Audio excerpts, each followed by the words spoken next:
Who there, wanderer? Stay thy course a moment to indulge an old man. Elminster? The very same, Gale. And a fair bit miffed he is, too, finding himself forced to expose his best pair of boots to so many miles of country road on your behalf.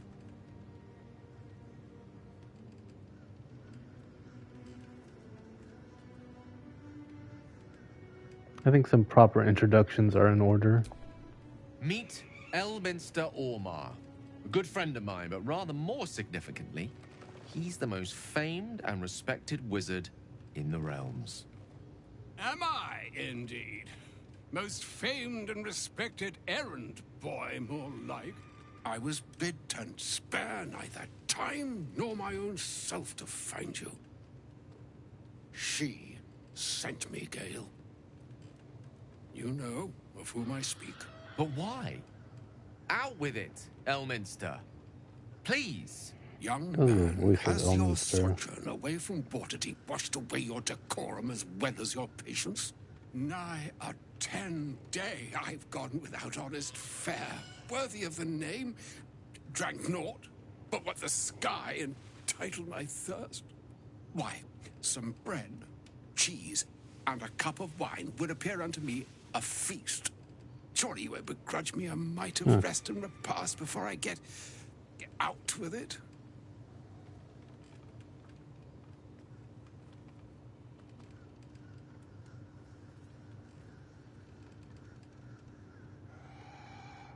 Crispin Redmond.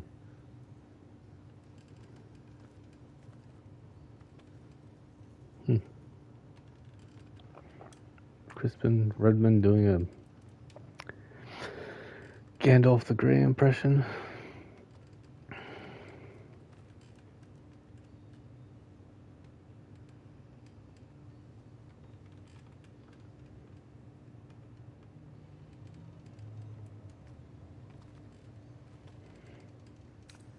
I suppose we could part with a few of our rations. And a great kindness that would be. See, Gale, even in these barren parts, the art of hospitality begets inspired new works. If only one keeps up the practice. Oh, for the love of... This way, then? To your camp. Oh, don't dawdle now, lad. You're the one who's in such a frightful hurry. Oh, nigh on 13 centuries old and he still thinks with his stomach. We'd best follow and see if he's more disposed to speak plainly once it's stopped its grumbling.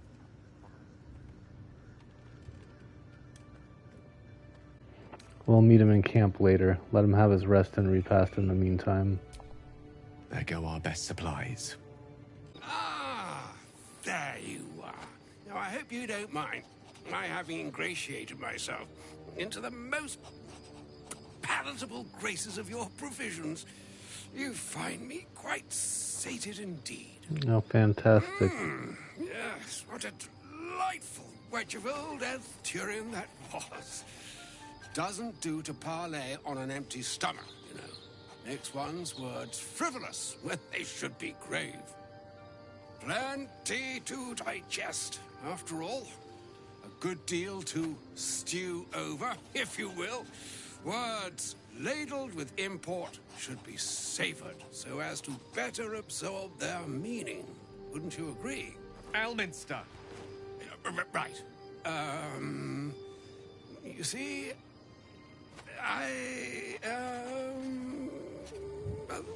that is to say, Gale, my boy, I've come to address a most pressing matter. I'll speak as plainly as I can, forswearing the accustomed frills that decorate my speech. I'm here on behalf of Mystra.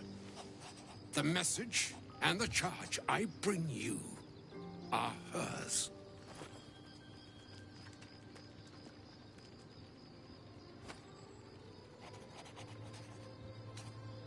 I'm surprised he sent you in the first place after Gale's debacle.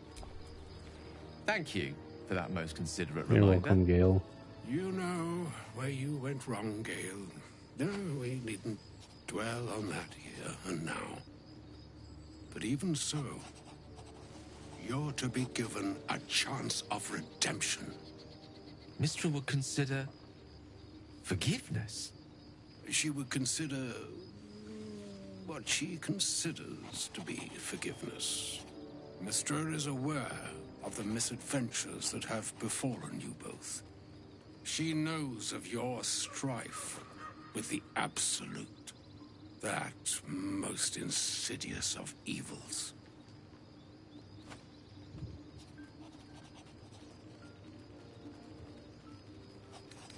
You wouldn't happen to know of a cure, would you? If the goddess herself was aware, I wouldn't say no to some divine intervention. The very purpose of my presence. In a roundabout sort of way. You must know that the Absolute is more dangerous than you can possibly conceive.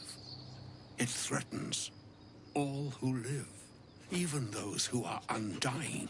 It threatens the gods, the weave, the very fabric of the universe itself. That is why I have come here to charge you, Gale, with its destruction. It is Mystra's belief that only you can.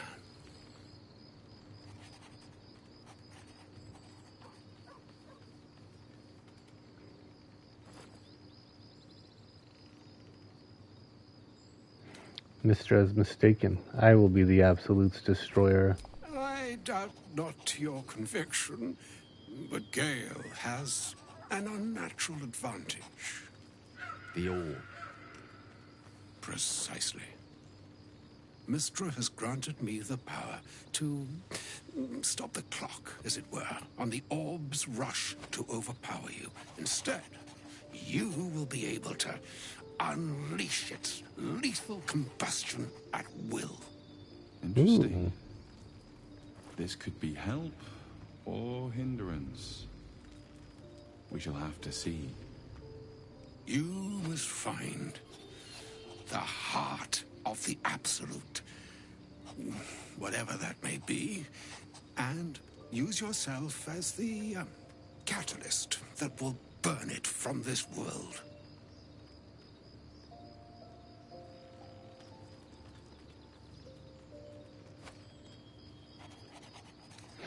Say what you will, but you can't force Gale to go through with this. No, indeed. But I think she trusts me too. It brings me no pleasure saying this, my friend. But such is Mystra's will. Yours must be the sacrifice that will undo the Absolute. And for your sacrifice, you will be redeemed. Such is Mystra's promise. With that, I've said my sorry piece, and need only bestow unto thee the charm I was bid.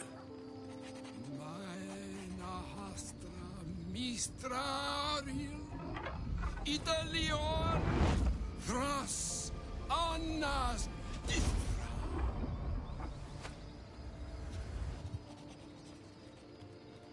It is done. Both charge and charm have been committed into your care.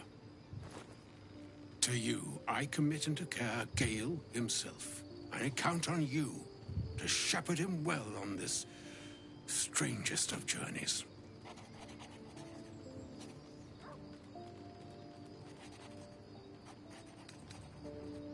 I am not his keeper, and I do not accept your charge. Nor would I expect you to. It's too bleak a task to demand of anyone. Like moons make swell and wane the nescient seas, so too the sky-strewn gods ordain the tidal fates of mortal days. And yet, an ocean born in lonely hours, come ebb, come flow, come all that is beyond the breadth of our dominion, Be a moon unto yourself. Even the waves of fate can break upon the shores of will. Farewell, my friend. Farewell, Elminster. I'm glad she chose you. Woo, I repaired the weave. Let's talk to Gale. An audience with Elminster is never less than memorable. I'd have hoped to introduce you to him in less dire circumstances. But those are hard to come by these days.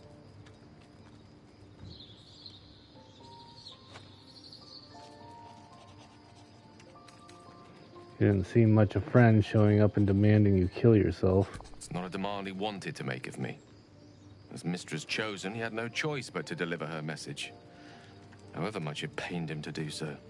For Mystra to have sent him, the severity of her bidding could not be clearer, or weigh more heavily on me. Time seems so infinite when you're young. A month is an age. A year is a lifetime. It is a strange feeling, to realize how little of it one might have left. You're seriously considering doing what Elminster said? Of course. We offer the clearest solution to our problem. All I have to do is find the right place and time, close my eyes, and let go. Then the slate will be clean. Wrongs will be righted, the absolute will be gone, and I along with it.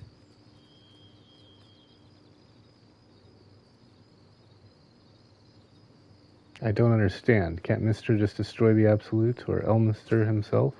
I've no doubt she has the power to do so, but as for the permission, Ao would not look kindly on her meddling in mortal affairs. Divine intervention has a tendency to make things worse, not better.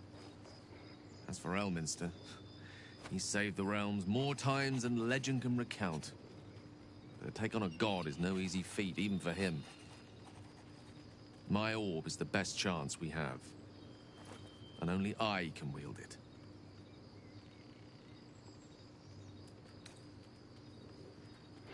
There's surely another way. If there was, I'm sure the goddess of magic and the greatest wizard who ever lived would have identified it.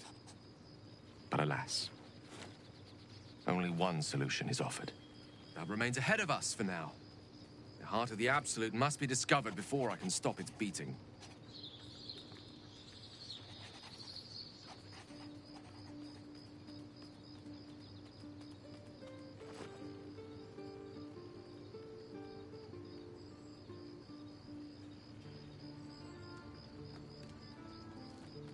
I'll make sure we find it, Gale. I promise.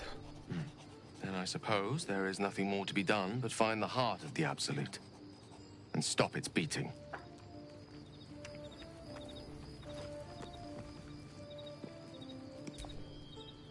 I can't believe Mistra's demanding Gale sacrifice himself to destroy the Absolute. It's just a waste of a perfectly good cult that we could be controlling. And a waste of a perfectly good Gale, I suppose. I can't believe Mystra actually expects Gale to just sacrifice himself like that. Seems like a waste of a fine mind.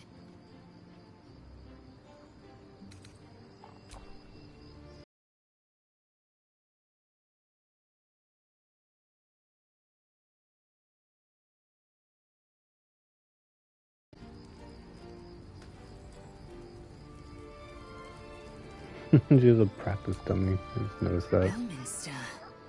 Even the Githyanki have heard tell of the Sage of Shadowdale. Some of his works have been translated to Tirsu.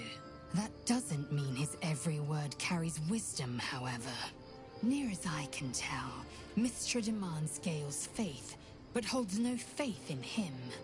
Why else would she demand Gale sacrifice himself, and perhaps so many others?